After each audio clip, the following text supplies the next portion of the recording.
अब हम बात करते हैं पत्तियों को आंतरिक संरचना के आधार पर निम्न प्रकार से 4 प्रकारों में बांटा गया है। पहला, पृष्ठाधारी या द्विपृष्ठीय पर्ण। समपार्श्विक या समपृष्ठीय पर्ण। तीसरा, एक पृष्ठीय पर्ण। और चौथा, रंजकहीन पर्ण। तो सबसे पहले हम बात करते हैं पृष्ठाधारी पर्ण या द्विबीजपत्री पर्ण की शारीरिकी या एनाटॉमी ऑफ डोर्सोवेंट्रल और डाइकॉट लीफ। जब हम किसी भी डाइकॉट या द्विबीजपत्री पादप के पर्ण का अनुप्रस्थ काटते हैं तो उसमें हमें निम्न भाग स्पष्ट रूप से दिखाई पड़ते हैं। सबसे पहला या सबसे बाहरी भाग जो होता है यह अधिचर्म या एपिडर्मिस कहलाता है। एपिडर्मिस दोनों, चूंकि पत्ती जो है या लीफ जो है उसकी 2 सतहें होती हैं, अपर सरफेस और लोअर सरफेस, तो इसीलिए एपिडर्मिस भी 2 प्रकार की पाई जाती है। अपर एपिडर्मिस जिसे हम एडेक्सियल एपिडर्मिस कहते हैं और निचली या लोअर एपिडर्मिस जिसे एबैक्सियल एपिडर्मिस कहते हैं। तो सबसे पहले हम बात करते हैं अपर एपिडर्मिस की। यह पत्ती के ऊपर एक परत होती है, परंतु कुछ ज़ीरोफाइट या मरोद्भिद पादप जैसे कनेर, बरगद में यह मल्टी लेयर्ड हो जाती है या बहुपर्तीय हो जाती है। सामान्यतः यह लेयर एक परतीय या एक परतीय ही होती है।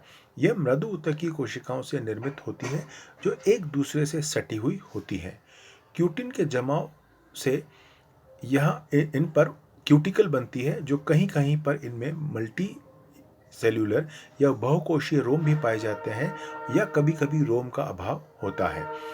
ऊपरी एपिडर्मिस पर सामान्यतः रंध्रों का अभाव होता है या स्टोमेटा का अभाव होता है।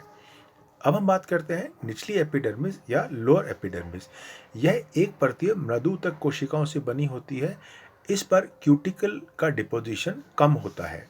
इस पर स्टोमेटा पाए जाते हैं। एपिडर्मिस में हरित लवकों का अभाव होता है। केवल रंध्र की गार्ड सेल्स पर ही हरित लवक या क्लोरोप्लास्ट पाए जाते हैं। प्रत्येक रंध्र के अंदर की ओर एक गुहा होती है जिससे हम सब स्टोमेटल कैविटी, जैसा आप देख पा रहे हैं, सब स्टोमेटल कैविटी होती है। इन्हीं सब स्टोमेटल कैविटी से गैसियस एक्सचेंज और ट्रांसपायरेशन का प्रोसेस होता है। पर्ण के इन दोनों एपिडर्मिस के बीच का जो जगह होती है या स्पेस होता है उसमें पर्ण मध्य ऊतक या मीजोफिल टिश्यू पाया जाता है। यह 2 प्रकार का होता है। पहला होता है खंभ ऊतक या पेलिसेड टिश्यू। ऊपरी अधिचर्म के अंदर की ओर लंबवत व्यवस्थित खंभ ऊतक की कोशिकाएं 1 या 2 परतों में पाई जाती हैं। यह कोशिकाएं जो होती हैं यह खंभेनुमा कॉलम शेप होती है और एक दूसरे से सटी होती हैं। इनकी कोशिकाओं में क्लोरोफिल अधिकतम होता है और इसके मध्य इंटरसेलुलर स्पेसिस बहुत कम या एब्सेंट होते हैं। कनेर और जैसे उदाहरण लें हम नीरियम और फाइकस में यह भाग बहुस्तरीय होता है। सामान्यतः कनेर में कैल्शियम ऑक्जेलेट के तारेनुमा क्रिस्टल पाए जाते हैं जिसे हम स्फेरोरेफाइट्स कहते हैं, जबकि बरगद की पत्ती में कैल्शियम कार्बोनेट के बने अंगूर जैसे क्रिस्टल्स पाए जाते हैं जिन्हें हम सिस्टोलिथ कहते हैं। मीजोफिल का ही दूसरा भाग है जिसे हम कहते हैं स्पंज ऊतक या स्पॉन्जी टिश्यू। खंभ ऊतक के नीचे लोअर एपिडर्मिस तक संपूर्ण भाग स्पंज ऊतक से भरा होता है। इनकी कोशिकाएं गोलाकार होती हैं और स्पंज की तरह फूली होती हैं। इनमें हरित लवक पेलिसेड ऊतक की तुलना में कम होता है। स्पंज ऊतक में इंटरसेलुलर स्पेसेस स्थान अधिक होते हैं और इनमें गैसों का विसरण अधिकतम होता है। तो हम देखते हैं जो मीजोफिल है या पर्ण मध्य ऊतक है 2 भागों में बांटा होता है, खंभ ऊतक और स्पंज ऊतक। पर्ण के ट्रांसवर्स सेक्शन में मध्य में संवहन पूल पाए जाते हैं। मध्य शिरा में सबसे बड़ा संवहन पूल होता है, जबकि पर्ण मध्य ऊतक में छोटे व बड़े संवहन पूल एकांतर क्रम में व्यवस्थित होते हैं। यह संवहन पूल संयुक्त, संपार्श्विक और आवर्धी प्रकार के होते हैं। पर्ण में संवहनपूल उल्टे इन्वर्टली ओरिएंटेड होते हैं, अर्थात जाइलम ऊपर की ओर तथा फ्लोएम नीचे की ओर स्थित होता है। प्रोटोजाइलम ऊपरी अधिचर्म की ओर या अपर एपिडर्मिस की ओर होता है।